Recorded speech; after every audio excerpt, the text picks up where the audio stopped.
Want to avoid surprises during the creative process and design with clarity? If so, you may be missing an effective project discovery process.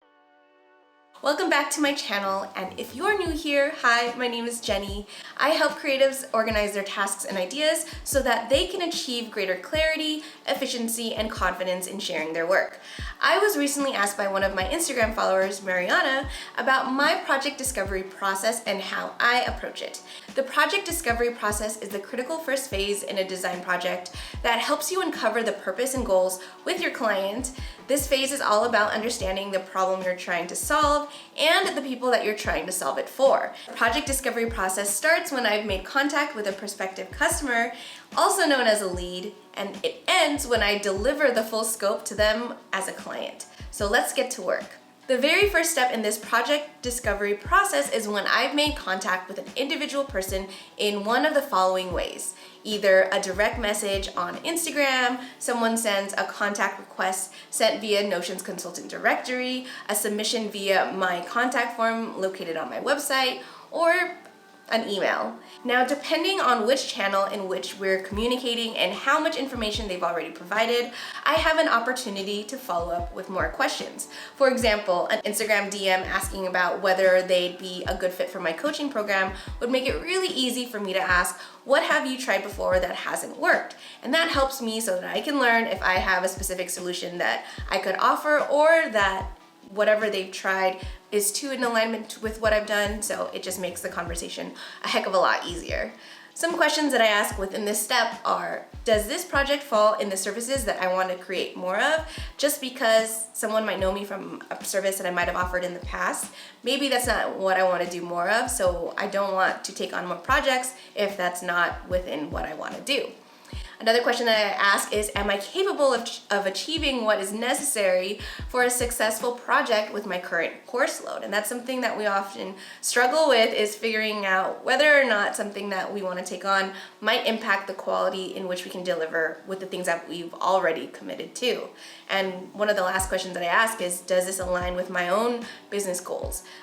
Whether or not there is some, like, even if the project might potentially be a little bit cheaper than expected or not as high paying, but does it help me break into another service item that I previously didn't offer?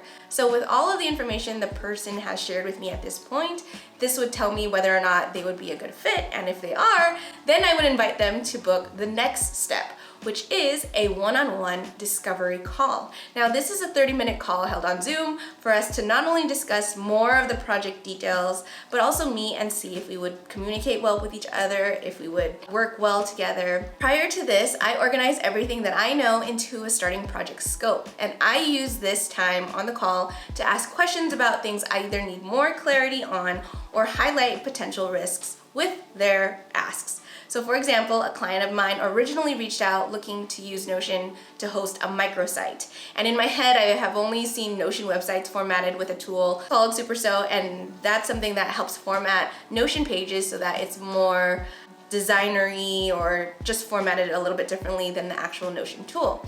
And unfortunately, I don't have any access with this tool yet. So in the call, I can learn if they want to move forward with this risk or of me not knowing, and we can explore together, or do we reduce the scope to something that is achievable? And in this case, we were able to remove SuperSo from the scope and stay with the default Notion appearance. Some questions I also ask during this call in other types of projects, which are more specific than, say, if they just reach out via email, are, what are some of the specific platforms, tools, or technical considerations do we need to be aware of?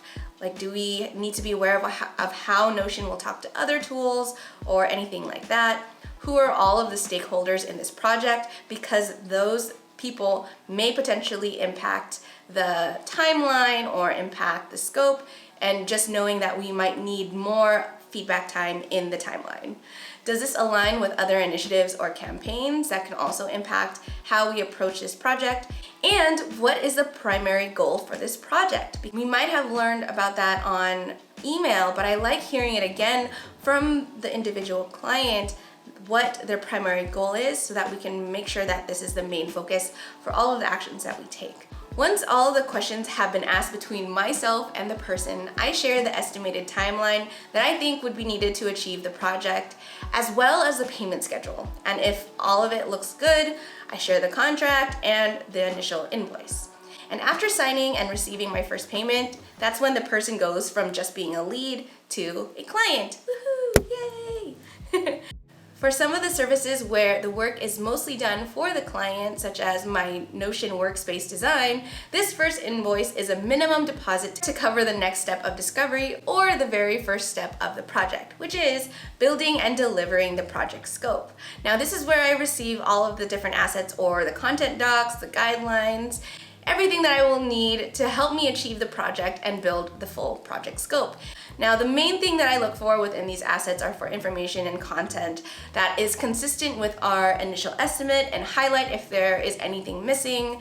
And this is much easier when I am building out a project scope roadmap instead of our initial discussion. So it's always good for me to have everything that I think that I need so I can highlight what's missing, and then my client can actually start collecting all of those things.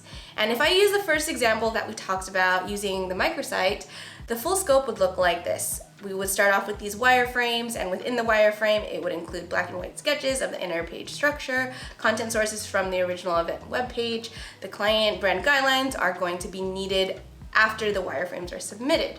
Now, the design round one, that's only going to be including the home page and one page only, just so that we can get a vibe of how the style is going to look like. It'll incorporate all of the client branding so that we can see all of it at this time.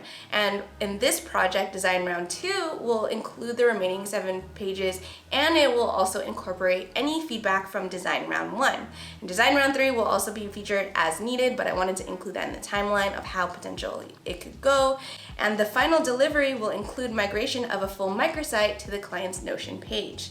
When presenting the scope, it's important to keep in mind that it's not just a timeline of tasks, it's a comprehensive plan that outlines the full estimate of work, risks, dependencies, the timeline, and the budget of the full project. And I always like to have this after I've had some time to dive deeper in all of the different assets that I've received from the client. Some of the things that are really good to highlight when presenting the roadmap at this point are, is this enough time for you to provide feedback? So highlighting this showcases their commitment to the final deadline as well, and they know that if they fall behind on any sort of feedback, it'll impact the final deadline, the final deliverable. Another question would be alternative or additional opportunities to add value to the project. So for the Super So example, I included what it would take to actually ship the microsite on this platform below the actual timeline to capture that it may still be an option, especially if maybe the client decides that formatting is actually very important. So to have that option below it, you can kind of compare a little bit easier on what that can look like. Another thing to highlight is the full estimate of the project. Now, this is really important to highlight, like, oh, do we want to pare back anything? This is how much time, how much money it would take for me to execute on this particular element. And if it's too expensive, then how can we remove the value instead of removing the price difference? And that just makes it easier for us to communicate cost without minimizing my rates or anything like that. And having all that information for the client surrounding the project makes for a very easy, clear path forward. No surprises will be made. And as long as you understand what those deliverables are and what all of those different cases might be that they're trying to satisfy, then there won't be any surprises of scope, and then everyone is happy. By following a project discovery process that works for you and your clients, you can start creating designs with clarity. Thanks so much for watching, and if you want to see the type of information that is useful to save after this project discovery phase, check out this video, and I will see you in the next one.